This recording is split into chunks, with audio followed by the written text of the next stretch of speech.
energy to be as loud as the disrespect was. That's all I need. It was a bad shot, but he was out of rhythm as well. Don't try to. Yo, what's up, everybody? It's your boy Kendall. I'm here with my man Khalil, and this is another episode of the Wild Card presented by the Hornet Tribune. And we here live from the Club Lounge at ASU Stadium. Khalil, how you feeling today, bro? I'm feeling good. I love the scenery. I love the vibe. Shout out to everybody recording that. Shout out to everybody tuning in. I'm excited. I can't even describe Great and put it vibes. into words. Great Man. vibes. I'm feeling amazing, but I don't want to waste any more time, man. Obviously, last week was a disappointing week for the football team as they took on Prairie View A&M, and they lost a game, which many people believe they should have won, me included, 25-15. But as they say, on to the next one. Next one is Texas Southern.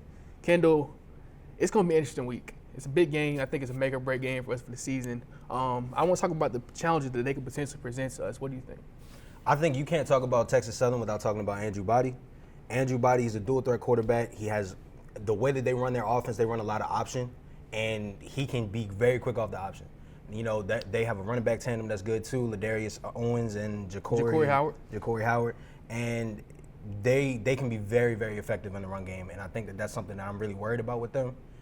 Defense, I'm not really worried. I mean, You talking about our defense or their defense? our defense. Okay. I'm not really worried because we got some heavy hitters. I really have a lot of faith in our defense, especially our run defense. But they do scare me a little bit. I can't lie. Yeah, they definitely have found themselves in a lot of situations where they give up a lot of yards. They're very much committed to the saying "bend it but don't break." But I'm gonna be honest. I'm not really, like you said, concerned about defense. It's the offense, and everybody's saying that Demetrius this, Demetrius didn't do that.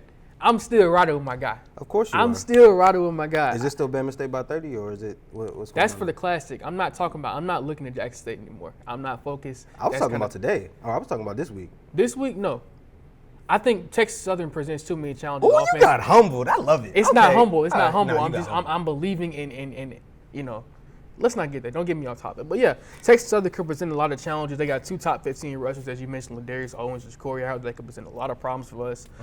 They changed the tempo with their short yardage back and their finesse. But I think that overall, defense is going to do fine, but you have to keep Andrew Body off the field. He has a lot of quick passes. He puts pressure on the defense with his dual threat ability, and I think we have a lot of speed at the linebacker position that could really impact that keep up with him. But we have to make the open field tackles. If we come out there playing the same way we had the last 2 weeks, which is very sleepwalk through the game, thinking that we can just step on the field because we're ASU, it's not gonna be a pretty ending for us. Yeah, both of us trying to win the game, so I mean, it's definitely none of that. One of the things that I really think that we can take advantage of on the offensive side of the ball is a rushing attack. We got the Earth winning for our trio combination.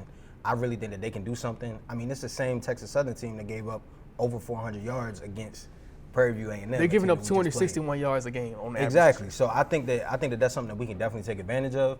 And I think if you establish the run game early, you set up Dede, you set up all the wide receivers, the tight ends, and the running backs coming out the backfield for passing attack. So I really think it's the key to us winning this game, the key to us having a good, successful offensive game is establishing the run game early and often. And I definitely agree with you. I think Ja'Cory should get 30 carries. I think he should get 40 carries, Man, 50 carries, and add on. When in doubt, run the ball. Okay. Run the ball. It has to be strictly 2000s, 1990s, 1980s. You better act like you got, what's his name? Emmitt Smith in the backfield. Run the ball. It don't matter. All right, bell cow, I got you. But my question to you is, what are your thoughts about Dede? I mean, Demetrius Davis, you were very high on him. You were talking about him being the best quarterback in the league, or best quarterback in the SWAC. So I'm very curious. After his performance last week, how are you feeling about him? So I want to look at the camera right here. I never said that he was the best quarterback in the SWAC. He made a whole video about it. I said that he had the potential to be the best quarterback in the SWAC. I think there's a difference, so we want to make that obvious right there. Okay. Get my words correctly. He's going to come at me. But I'm still high on him. I think that he made a lot of mistakes this past weekend. I will say he contributed to us losing the game. He had an opportunity to put the game well in that final drive that he fumbled, and Prairie View A&M converted off that. I still think that he should be the starter moving forward. This is what comes with a freshman quarterback. You're going to see freshman mistakes. I love how you just took my argument. It's not taking your argument. All right, it's the truth. This is his first time starting. Okay. And you have to give him the benefit of the doubt because he's played with his 4 years he's had in college, because he was at Auburn for 3 years. This is his third year in college. He's played for 3 different coaches. In Auburn, you know how they are offense coordinator. There's a new offense coordinator every single season. And now you're coming here and learning this system, and you're in a brand new conference. I still believe at the end of the day, he's the best player on the field at all times. He just has to have that confidence of being decisive what he's going to do. Sometimes I think he finds himself trying to decide between throwing the ball and running the ball, and sometimes you got to use your legs. I want to see him run the ball more. I think one of the issues with him running the ball is he doesn't slide. You're taking a lot of hits by just running, and I mean, Dede, I agree with you. He's an immense talent, but at the end of the day, if you can't slide as a running quarterback, you're going to take some hits that you don't need to take. And he's already shown a little signs of being injury prone. And I think that in order for him to maximize his ability, in order for him to be the best dual threat quarterback that he can be, he has to learn how to slide. I mean, that's a fair point, but I just think he should get at least 5 to 6 carries a game. Most of his carries come off him scrambling. They're not off quarterback draws or RPOs. They don't do enough RPOs. And what I also got to say, give Levante the ball. Please, give him some more opportunities to catch the ball. He can create space. We see what happens when he gets the ball. When it comes in his direction, he makes the play.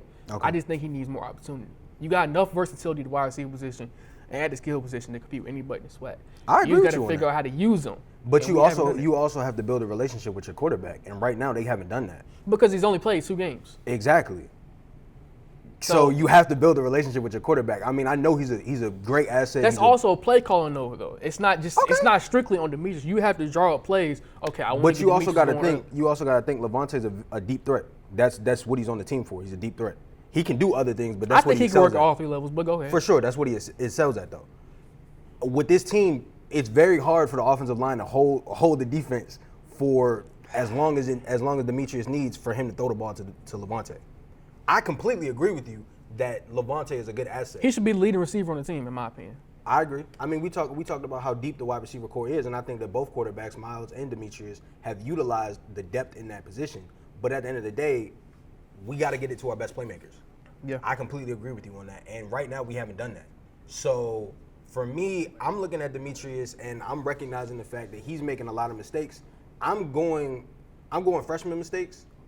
Because at the end of the day, he played his first full collegiate game. That's funny because in the last time we talked, you said at some point you have to start blaming the coaches. Which one is it? Make a decision. You do. Okay, but take your blame. 50%, 50%, or 70-30. Right. I'm not blaming a quarterback, or I'm not blaming a coach for him fumbling the ball. I'm not blaming a quarterback. So what are you blaming the coaching for then? For the discipline. There's no way in the world you have so many penalties. That's what I said. The penalties aren't on him. They were on the players around him. Exactly. So that's why I said I'm blaming it on freshman mistakes. But we're talking about the Demetrius, though. We're not talking about the offense. So it's on freshman mistakes then. What you bringing up quarterbacks for? I mean, what you bringing up We're talking about Demetrius. We're not talking about the offense. So I said it's freshman mistakes. You're talking about the quarterback, though. We're not talking about the coach.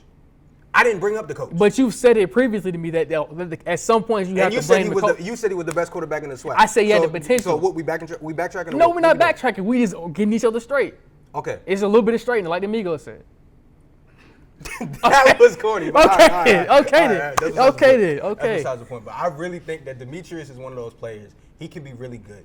He has a lot of potential. But at the end of the day, he's gonna go through his freshman mistakes. He's gonna have those mistakes. Oh, I shouldn't have thrown that pass, or oh, I shouldn't have done this. He also needs to learn how to slide. If he doesn't learn how to slide, he's gonna neutralize his game. We've seen a couple of times he's pulled it back because you have 4 defenders in front of you. You don't know how to slide. You're gonna take a hit. He has to learn how to slide. We've seen it with RG3. I don't like you beat up on my guy like this, but I'm gonna let you beat him up because when you come back next week, and I'm not gonna talk about that school that shouldn't be named. You the one that said Bama State by 50, and we haven't put up 30 points yet. So you're right. I'll give you that. I need Demetrius. I just don't need you beating up on my guy. Pick him up. I said he's a great talent. I didn't put all those expectations on him. You did. I did. Because I think he's going to, at some point, he's going to live up to the expectations. But you said SWAC, and I think it's going to be this week. Okay. You said SWAC champions this season. I didn't say that. I said they had the potential to win the SWAC championship this season. Okay. You are trying to misconstrue my words. I'm not trying to misconstrue anything, bro. Get it right. If you're going to come to me with a point, you need to come with it correctly. That's fine. You got some keys to the victory, right? Yes, I have some keys to victory. All right, run the ball. It's just that simple. 30 carries a game, 40 carries a game. I don't care if Demetrius doesn't throw the ball 5 times. Run the ball. It's the worst. No, it's about winning. I didn't say nothing. Keep going. Just run the ball. That's all I say. Run the football. Get Ja'Cory, Santo, and Jawan the ball as much as possible. I rest my case. You feel good about yourself? Yes, I'm confident. Okay. I wasn't confident coming into this season coming into this game about them earlier. But now that you got me riled up and you bringing up all these, and what's the word I'm looking for? I'm not gonna use the wrong word. So I'm just gonna say I'm more confident now based off of our argument. Okay, all right. Well, that leads to my players to watch. We talked about Andrew Body already. Dual threat quarterback, can get into space, and he's very dangerous off the ball. And I really think that he can be the biggest factor in this game for Texas Southern for sure. Then we also got Ladarius Owens. Like I said, the backfield very, very quick, very easy to get into space. Mm-hmm. And one thing about this O-line is that they create a lot of holes. They can exploit those holes very quickly. So I think Ladarius Owens and Andrew Body are really going to be X factors for this Texas Southern team. On the Hornet side of the ball, though, Ja'Cory Merritt, we talked about how bad of a rush defense the Texas Southern is. So I think the Hornets can take advantage of that for sure. Ja'Cory, he's coming off of his best game, 17 carries, 142 yards. I think he's going to have a field day. I think the whole running back core is going to show why they should rush for no less than 200 yards. Absolutely. I think that they're going to show why they're so valuable for this team. And the last guy is Demaris Bellamy, linebacker. He's a transfer from UCF. We had the opportunity to talk to him during the spring game, and I've been a fan of him ever since. He's always around the ball, no matter what. He had a very underrated game last game. Absolutely. I think he's a contender for SWAC Defensive Newcomer of the Year, personally. But he's always around the ball, and I think that he's a great asset for this team. So those are my players to watch. I think that all of them are going to have big games, and, I think that we're going to come out on top, though, for sure. Yeah, we definitely got to come out on top because what you don't want to find yourself is in a hole trying to dig out of a 2-game hole with Jackson State and Bethune-Cookman. Especially against a run-heavy team, you don't want to get behind early because then they can run the clock out on you for sure. Exactly. So we got to pick up this win this week. But moving on to the next topic, Bama State Volleyball. They have been on a hot streak lately, a 4-game winning streak as they went to Mississippi and defeated both Mississippi Valley and Jackson State. Kendall, what was your overall analysis of that?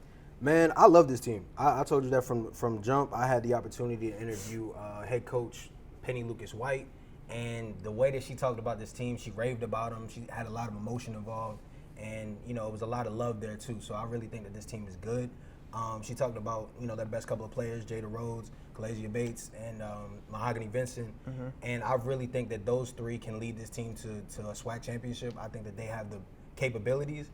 But I like the fact that they're hitting their stride right now. This is the best time to hit it during SWAC play, during conference play, and they've shown that they're ready for the challenge. Especially after a slow start this season, to start out the season, I think that they're finding their way, and I'm really excited to see them play for the rest of the season for sure. Yeah, I want to add on to that. I was very high on them coming to the season based off the success they had last season, picking up that upset victory against Auburn. Mm-hmm. I thought that this season would have been off to a faster start and wanted to have more of a positive record. But I think at 5-12, but it's a 5-12 in the 4-game win streak. You're undefeated in the SWAC. That's the most important part too. Exactly. So yeah. As long as you can win your conference, you're competitive in your conference. Mm-hmm. The outside things, the outside conferences, they are. For sure. So. They also play Bethune-Cookman this Friday at 6 p.m. at Lockhart. Make sure you guys are there to show your support. And, we're going to see some good volleyball, that's for sure. Keep on this winning streak. Absolutely. Also, it's very ironic that this happened. Soccer team and the volleyball team got on the win streak at the same time. It's so nice. It's so great. Nice. It's great. But the soccer team, they had a draw against Texas Southern at 0-0. And then they went and defeated Prairie View. And then they avenged the football team with a 5-0 victory. Kendall, what do you think about this team so far? I think that this team has a mix of experience, with the Sheila Sanchez's, and I think that they also have some youth there too. And you had the opportunity to interview Coach Jody Smith, and basically he said that the reason why they're playing all of these teams from different conferences is to give them an opportunity to see different styles of play. And I think it's helping them out. That's really important as you go into SWAC play to have that experience under your belt. And I feel like this is a team that can really take advantage of that. So I think that they could be a dark horse for some SWAC championship play, to compete in the SWAC for sure. Yeah, they aren't far removed from being SWAC champions, so I think you still have some of the experience coming back. 2 years ago. Yeah, but starting with Sheila Sanchez, she's the one that everybody's keeping her eyes on. I think she has the potential to win the goalie of the year for back-to-back years. Mm-hmm. So I'm excited to see that. I think that they got off to a slow start at the beginning of the season, so I was very disappointed. I had some high expectations based off what he talked about them playing teams from outside the conference. So I thought it would help them going into SWAC play. I guess it has since they're 1-0-1 in conference play, but we'll see what happens. We'll see what happens. For sure. And again, soccer plays Grambling Friday, 6 p.m., October the 7th at ASU Soccer Complex. So make sure you guys show out for that. That's homecoming weekend, so we got to be there. We got to show out. For sure. Kendall, you have one last segment for us. Oh, yeah, I got a couple of performances I want to highlight. First, we got Temperance Chapman for the volleyball team. She had 17 digs versus Jackson State, and Emily Brooks had 19 assists. And then for soccer, we have Sheila Sanchez. She had seven saves, and you're going to have to help me out with these names. Kalijah Bates. No, Kalia O'Neal, bro. We on soccer. Oh, Kaylee O'Neal. Kaylee O'Neal. Stay focused. You're the one reading it. It's not me. Kaylee O'Neal. And Caitlin Walserzik. Thank you. Y'all heard him. I'm not gonna mess up no names. They both scored a goal apiece. So congratulations to them, putting out good efforts and wins. And hopefully we can add some football players to this list next week. But that's all for me, man. What you got? That's all, man. That's gonna do it for this week's episode. Make sure you guys like, comment, subscribe. Follow our social medias at Wildcards2K. Follow us on our Instagram at Hornet Tribune as well. And we will see you guys next week. Peace.